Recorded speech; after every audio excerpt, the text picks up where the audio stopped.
Eu tenho a impressão que esses parlamentares do bolsonarismo, desse canto não fisiológico, mais ideológico e radical e autoritário da direita, eu acho que eles compreendem, essa é a impressão, compreendem menos o próprio eleitorado deles do que parece. Porque eles têm aquelas causas ali, legislação de drogas, legislação ligada a armas, encarceramento, direitos reprodutivos da mulher, tal. Eles têm aquela meia dúzia de pautas na qual eles estão sempre batendo, tudo mais. A minha impressão é que o discurso é muito mais demagógico do que parte de uma crença real. Eu acho que a maioria deles fazem mais espetáculo em troca de voto do que eles acreditam. Se aquilo que trouxesse voto fosse um discurso radicalmente oposto, estariam também ali e tal.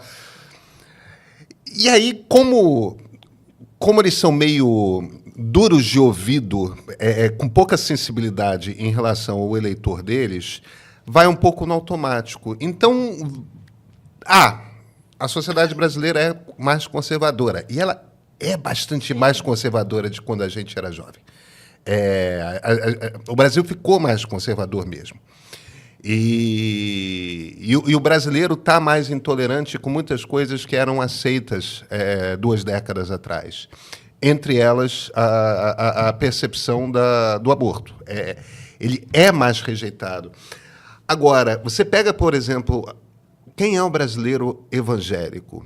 Em grande parte, o brasileiro evangélico é urbano e periférico, né? É a turma que vive nas periferias urbanas, que é provavelmente o brasileiro que está mais exposto em quantidade à violência, à precariedade da vida urbana, violência policial, violência do tráfico, violência de milícia, tudo mais.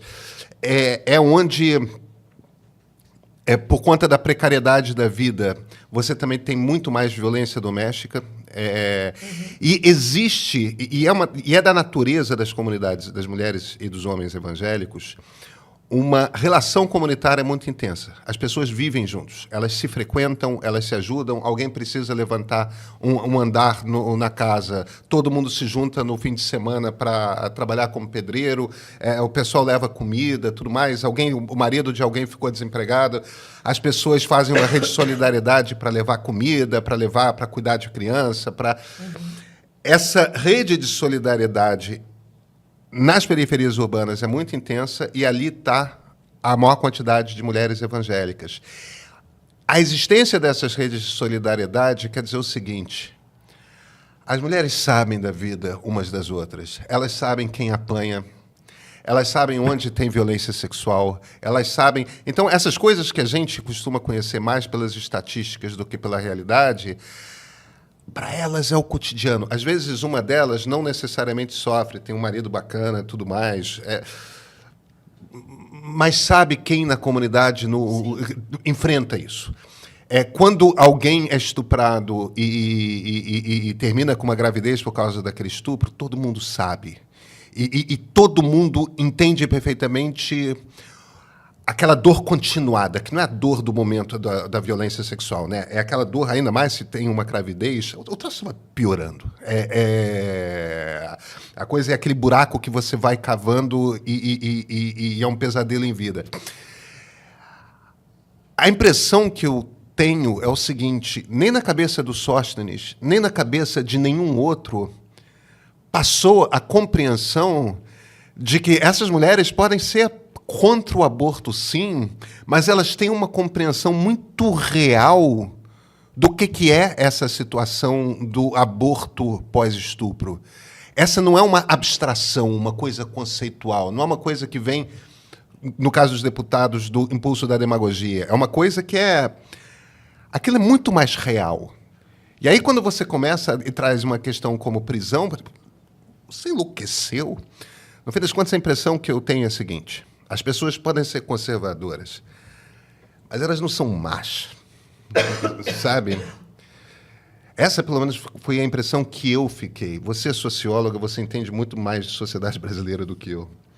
A sociedade brasileira, para mim, é sempre um mistério, né? O Antônio Carlos Jobim, que uma vez entrevistado, acho que ele estava nos Estados Unidos e perguntaram a ele que ele diria para um americano que vai pela primeira vez ao Brasil? Ele disse: Brazil is not for beginners, né? O Brasil não é para principiantes. A gente se sente sempre meio principiante no Brasil, porque é muito complicado. Mas eu queria tocar um ponto nisso que você falou, que é ser a favor ou contra. Às vezes é muito difícil você se colocar a favor de alguma coisa que é tão contaminada, né? Mesmo que no seu íntimo você... Não é que, primeiro que a pergunta está errada, ninguém é a favor. A pergunta é, você acha que em determinadas circunstâncias da vida reprodutiva das mulheres, né, ela teria o direito de fazer um aborto seguro? É por aí, né? E eu acho que muitas mulheres diriam que sim, porque a vida reprodutiva é um ciclo. É a mesma mulher que engravida, é a mesma mulher que usa a contracepção, né? É a mesma mulher que tem uma imensa alegria na maternidade, que vai necessitar fazer um aborto até pela imensa responsabilidade que a maternidade significa. Então, eu acho que colocar o aborto como alguma coisa fora da vida das mulheres, né, do momento que as mulheres já podem engravidar, né, isso vai ser 10, 12, 11, 12, 13 anos, isso vai ao longo da vida de todas as mulheres até a menopausa. Isso está lá presente. Não é que o aborto é um negócio lá longe, não. O aborto está ali. A menstruação atrasou, meu Deus, o que aconteceu? Isso acompanha as mulheres, a vida das mulheres. E eu acho que a maior parte das mulheres entende que a possibilidade de um abortamento é real, seja espontâneo, seja um abortamento voluntário, né, mas eletivo, digamos assim, faz parte da vida das mulheres. Não é necessário haver um estupro. Eu acho que a gente tem que aqui retirar a questão do abortamento desse âmbito, seja do pecado, do horror, seja do crime, e trazer o aborto para onde ele tem que estar, que é no ciclo de vida reprodutiva das mulheres. Ou você fez um aborto, ou você conhece alguém que fez um aborto, né? E essa pessoa, ela é mãe, ela trabalha, ela tem filhos, ela não tem filhos, ela tem dor de cabeça, enfim, é um ser humano, isso faz parte da vida. E o que o Brasil ainda não fez, e que todo esse debate de circunscrever o abortamento no âmbito da religião, do pecado, da nação, é que impede que ele seja discutido. Impede, não se pode discutir o abortamento fora dessa coisa da culpa e do crime. Por isso é que eu acho que talvez a gente tenha que entender que a primeira coisa a fazer é a despenalização social do abortamento, na cabeça das pessoas. Não, eu não pretendo fazer, mas eu entendo que isso minha amiga fez, minha mãe, minha tia. Aconteceu na minha vida. Assim, aconteceu e a vida seguiu. Depois eu tive 3 filhos, imagina, né? Hoje sou avó. Inclusive, né, nós, feministas, estávamos lá na rua com uma faixa, avós, né, pelo direito ao abortamento, né, para que as nossas netas, nossas filhas, incluam isso como o que de fato é. É um momento na vida reprodutiva das mulheres. Pode acontecer porque falhou um método contraceptivo. Não necessariamente acontece só por causa de um estupro. E do momento que você, de uma certa forma, retira esse debate do abortamento desse espaço, ou de danação e pecado, ou de crime, você, então, pode avançar.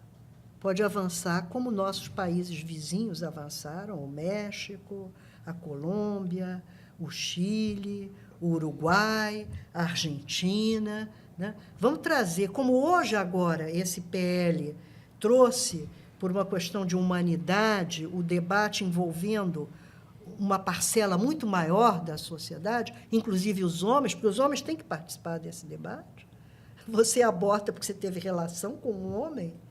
Ou você engravida porque você teve relação com um homem? Então, como é que eles vão ficar de fora da conversa? Como se não tivesse nada a ver com eles? Nada, tem nada a ver comigo, isso é coisa de mulher? Não.